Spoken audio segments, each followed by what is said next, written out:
The numbers are in. Ice use down, but ecstasy is on the rise. Remembering those who died, keeping us safe. And speedsters hit the Great Southern for the WA Kart Championships.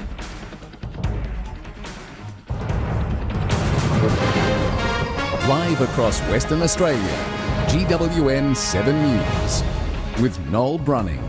Good evening, thanks for joining us. But first tonight, a new survey looking at illegal drugs has some good news for West Aussies. The rate of ice use here has fallen, although we still have the highest rate of ice use in the country. And it turns out we're also the ecstasy capital of Australia too. For years now, we've known about our high drug use because of tests on our wastewater. First Bunbury and then Kalgoorlie took the title as the nation's worst. But this latest survey is different. Thousands of people across Australia were questioned directly about their lifestyles, and what it tells us about WA isn't pretty. The National Drug Household Survey shows 2.7% of people in WA admitted to using meth last year, down from 3.7% in 2013, but still the highest figure in the country. It's a sad fact that over the last 8 or 10 years, drugs have got out of control in Western Australia. We have sadly become known as the meth capital. In total of 24,000 Aussies took part in the survey, answering detailed questions about their illicit drug use. The former government were asleep at the wheel on this. That's why we took a meth action plan, a drug action plan to the last election, and that's why we're implementing it. Bunbury drug rehab campaigner Julie Kent describes meth as a mother's waking nightmare. I'm not at all surprised by that. Certainly from the amount of people that we're seeing in the centre, it hasn't got any less. If anything, at the moment, we're seeing an increase, and I'm not in the least bit surprised. And we're not just the worst state in the country for meth, we've the highest rate of ecstasy use too. We've always known in recent years that ecstasy was also more prevalently used here than many other locations in Australia. The survey also reveals country WA has the highest figures in Australia for risky drinkers, people who drink so much they put their health on the line. Laura Thomas, GWN7 News. WA police officers have been ordered to stand down from all industrial action because it's putting people at risk. The instruction came from the Industrial Relations Commission, which said all industrial action was to stop at midday today. The union made a really bad call earlier in the week. It was irresponsible. They shouldn't have made that call. They've been called to order now by not just the government, but by the Commissioner of Police and the Industrial Relations Commission. So they need to cease and desist those stunts and behave responsibly. The union and the government must report back to the IRC by October 6 on the possibility of a new pay deal. Police have arrested and charged a 32-year-old man over the burglary of the Goldmark jewellery store at the Bunbury Forum last week. Police say he smashed the outer glass of the store to get in and once inside stole around $50,000 worth of jewellery. He'd been charged with burglary, stealing and possessing a prohibited weapon, as well as a string of drugs offences. He's appeared in court and been remanded in custody until November. The state government is tackling one of WA's most dangerous roads by introducing an interactive map. It'll show Indian Ocean Drive, and Road Safety Minister Michelle Roberts said motorists could use it to upload photos and comment on problem areas. We value community feedback, and lots of people in the community have been in touch with me and have spoken to me and sent in correspondence over recent weeks for their ideas for improvement to Indian Ocean Drive. So far this year, 6 people have died in crashes on the Indian Ocean Drive, prompting the government to fast-track $7 million to build 4 new overtaking lanes. Officers at a country police station have remembered their fallen colleagues ahead of the National Police Remembrance Day tomorrow. The Goldfields was the scene of one of the most horrific police murders in Australian history. They're our protectors and law enforcers, and today, Kalgoorlie police officers honoured their colleagues who died in the line of duty. Police Remembrance Day has been held near the end of September for 28 years. For some officers here today, it hits close to home. When you see other officers that you know and you've worked alongside and they die serving this agency and serving the state, yeah, it does have a personal impact. And it touches all of us in some way. Member for Kalgoorlie, Kyron O'Donnell, was a police officer for more than 3 decades. He knows more than anyone the importance of the role of police in society. It plays a big part. You can't just walk in and say, you have to give me respect. You have to earn it. The Goldfields have lost 6 police officers who were killed in the line of duty. 2 of them were brutally murdered. Their story gained international attention, going down in history as one of Australia's most horrific acts of violence against police. Shot, dismembered, and their body parts thrown down a mine shaft. Inspector John Walsh and Sergeant Alexander Pittman were murdered in this spot in 1926 while just doing their job.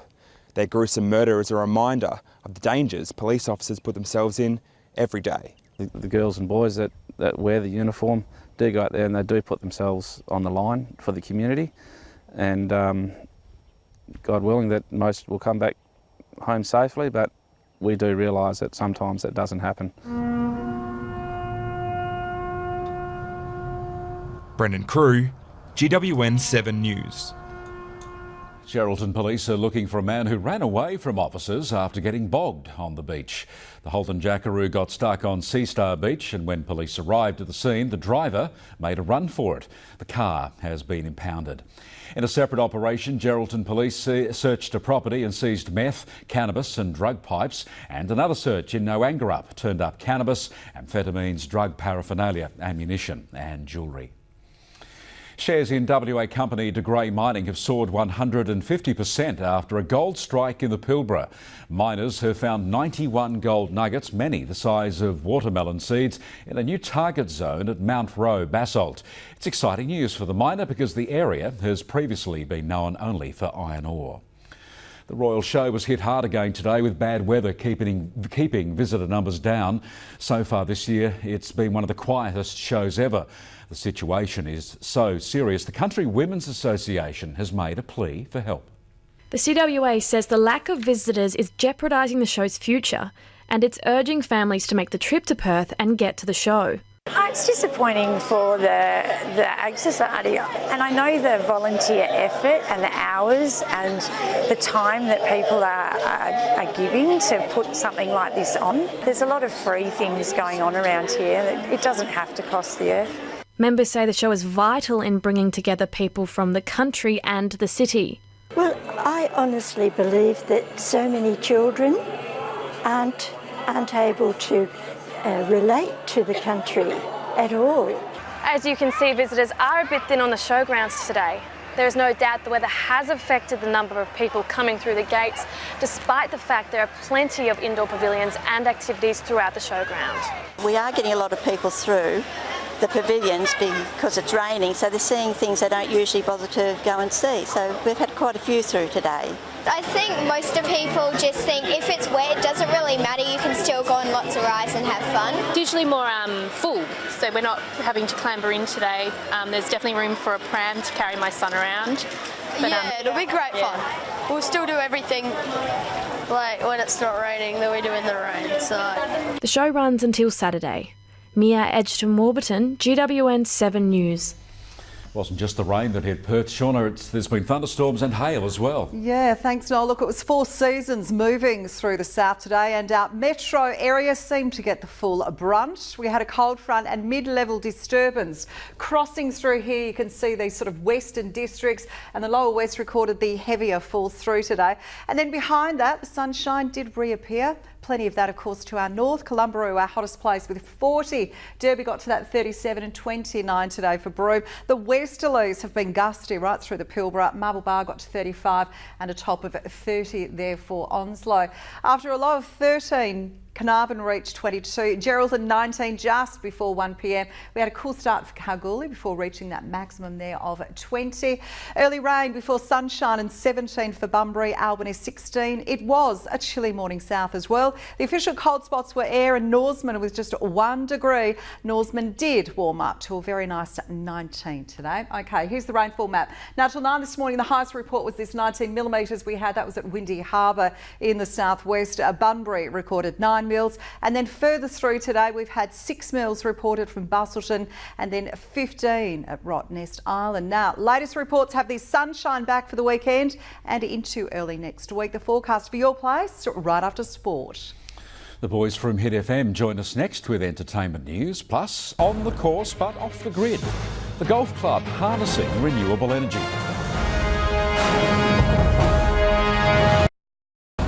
Stay in touch 24/7 with GWN7 News.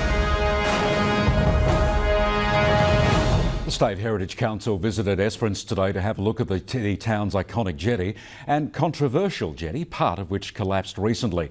The Heritage Council recently rejected the Shire's plan for the new jetty. The Esperance tanker jetty, its timbers are rotting and it's falling apart, but it's heritage listed. It's a controversial topic for the port town. 2 weeks ago, this section of the 81-year-old jetty collapsed. The reaction from the community has been emotional. I'm really disappointed about the collapse of the jetty, but what I think it has done is galvanised the community, the Shire and the Heritage Council. And we all need to work together to getting a new result. Today, the State Heritage Council visited the site to see how it can get around this contentious issue. Come up with a concept design which had come to the Heritage Council, and the Heritage Council declined to approve it. So we went to visit with them to talk through some possible solutions. The plan put forward was for a much shorter jetty and without its iconic curve. The Shire saying it would cost $10 million to replace it to the full length. South Australia has 104 timber jetties and Western Australia only has 3 remaining timber jetties, so I think it's really important that we retain and refurbish. After the meeting, the Heritage Council and the Shire came up with 2 solutions. Now the Shire has to decide on one. Is that the jetty be reconstructed in the current position to the same design as the current jetty.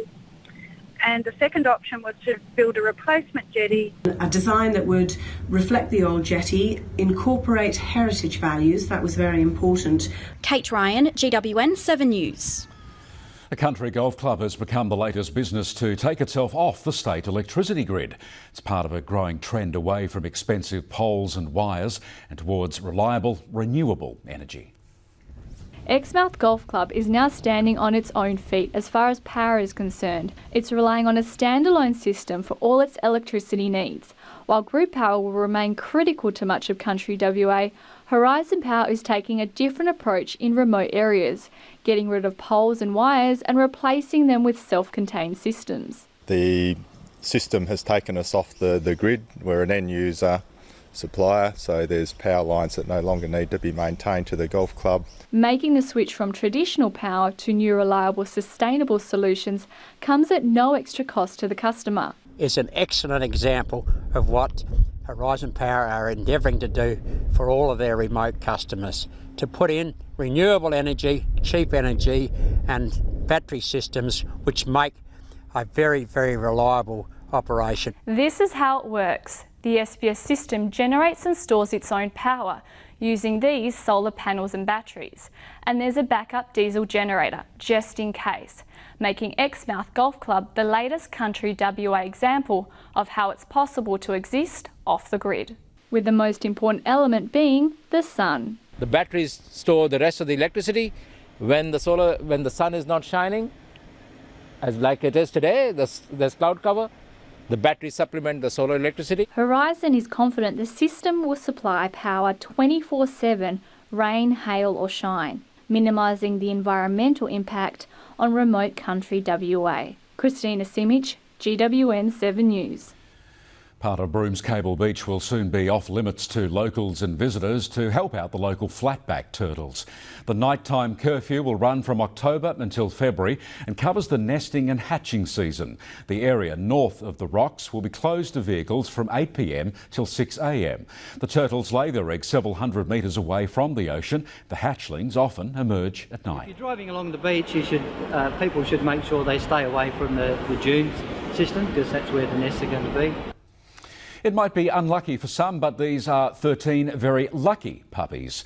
They've arrived at the RSPCA in Perth from the Goldfields and affectionately nicknamed the Kalgoorlie 13. Their mother Molly died giving birth. She was being used for backyard breeding and endured 2 days of labour before being handed over to the RSPCA for an emergency caesarean. There were originally 14 pups, one didn't make it, and 3 others were very sick. Now we're happy to report that all 13 puppies are thriving and will be ready for adoption in a few weeks' time. The boys from Hit FM Breakfast join us now with what's happening around the place this weekend. Hey, we're Ned and Josh, and you can catch us weekday mornings from 6 a.m. on Hit FM. And here are a couple of things that are happening across WA this weekend. The West Australian Kart Championships are happening tomorrow, Saturday and Sunday. The races will take place on Albany Highway and it's free for spectators to come along and watch. This Saturday, the Circa Carnival is coming to town. There's going to be 2 shows, one at 2 and the other one's at 6. The show will feature zebras juggling, kangaroo skipping and elephants with rhythm. Up until next Friday, you'll be able to head to the Western Australian Museum at 10 a.m. every weekday for a daytime viewing of the moon from the museum telescope. It will cost you $2 and is a fantastic way to get a close-up look at the moon. This Friday at the Stowe Gardens on the Geraldton foreshore, you can head to Film on the Foreshore. From 6:30, Beauty and the Beast will be shown on the giant inflatable screen. It's free to attend and is an all-ages event. The corner of Frederick and Hammersley Street is the home of the Broome Courthouse Markets, but from the beginning of October, the markets will be on Sunday instead of Saturday. You can still come and peruse the 100 stalls on offer. This Friday at the Walkington Leisureplex, the Moonrise Cinema will be showing Captain Underpants. The 7 p.m. screening tickets start at $10. And that's just some of what's going on across WA this weekend. That's all from us. Thank you guys. The Solo Sailor now taking on the literary world. That's coming up next. Plus, the Revheads warm up ahead of the state championships in Albany.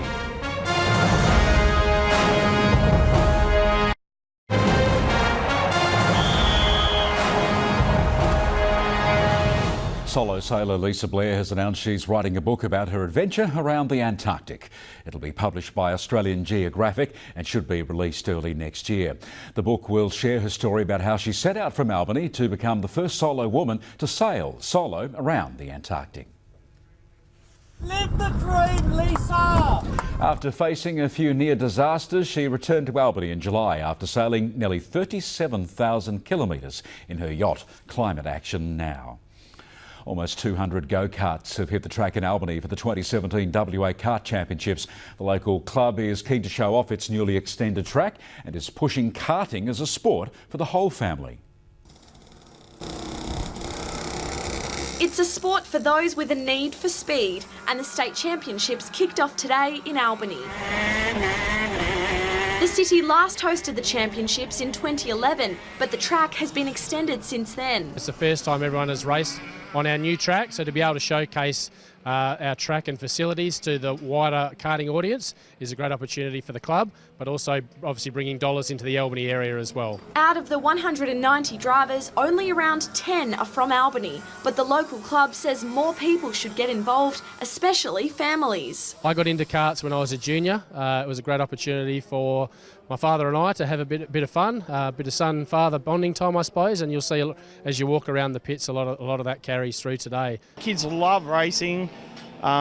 Parents, mums and dads love racing. We got mums out here racing, got dads racing. Today, drivers were just practicing. The official racing starts tomorrow. On the Sunday, the final racing will be pretty fantastic to watch. There'll be a lot of pushing and shoving, trying to win that state championship trophy. 16-year-old local driver Tyler Spouse Nastasi has been training hard. Obviously, to cross the line in the final P1 would be the ultimate hope, but a top 3 finish would be excellent as well. Thankfully, the skies cleared in Albany today after the recent heavy rainfall and storms made a mess of the track. With a bit of a storm the other day, we lost our engine measuring room and we had to run around and fix all the pits and stuff like that and clean the track up and get all the sand and debris off the track. So yeah, it's been a lot of work this week, but it's all worth it. Stephanie Garnett, GWN7 News. Shauna's back next with your Friday weather, and then ahead in 7 News, why an unprecedented security crackdown means the end of a grand final tradition. Now, Fuel Watch, keeping you informed on where to find the cheapest fuel prices where you live across WA. For a larger list of towns, check the Fuel Watch website online or phone 1300 304 054.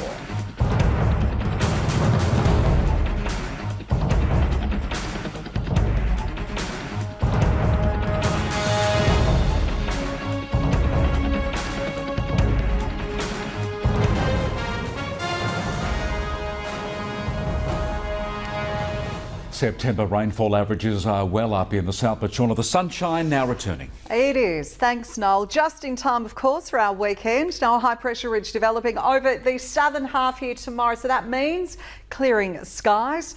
We should still have a few light showers to the south coast. They may extend a little inland through the day, and also some thundery showers over parts of the interior, slipping down through here, maybe into the goldfields.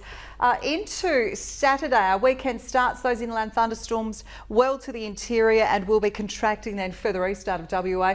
For the rest of the state, it should be mostly dry, maybe some morning drizzle patches to the south coast. Certainly won't be a lot in it. And Sunday, that high is going to start moving through here into the Bight. That is going to be pretty much the big feature on the map. Maybe again some morning showers to the Euclid coast. Some possible late showers for the northern Kimberley, and your Monday should be very similar.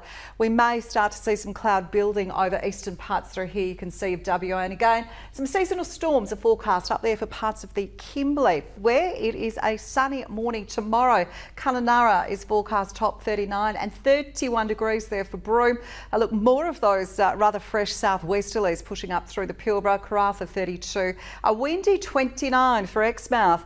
Gusty winds as well, 25 for Carnarvon. There is a chance of an early coastal shower for the southern Gascoyne, and it's pretty similar weather for the central west, but mostly sunshiny, 22 there for Geraldton. There's still a bit of cloud to the south, medium chance of a light shower, 18 for Bunbury. Still a cool 16 for Albany though, and another chilly start inland. Merredin, 19 for you tomorrow. Chance of an early shower for Esperance, 17. Bit of cloud to the southeast and pretty similar for the Goldfields. Windy as well. Kalgoorlie looking at that 21. Here's Northern Waters, and the warnings are out. Strong winds from the Pilbara coast east are shifting right down through to the Gascoyne. Strong winds also up there off Geraldton, and pretty brisk to around 20 knots for waters south to the Lewin coast, and southwesterlies pushing along that southern coastline up to around 20 knots as well. And the capitals, it is a shower or two for both Melbourne and Adelaide, both 19, and that's also the top there for Perth. A partly cloudy Friday. Enjoy the rest of your evening, and that's weather. Good night. Thank you, Shauna, and that's your news, sport and weather to now. We'll have updates for you throughout the night, and you can catch up on any bulletins you've missed on our YouTube page. Follow us on social media as well. 7 News from Perth is next from our team here. Good night, Western Australia.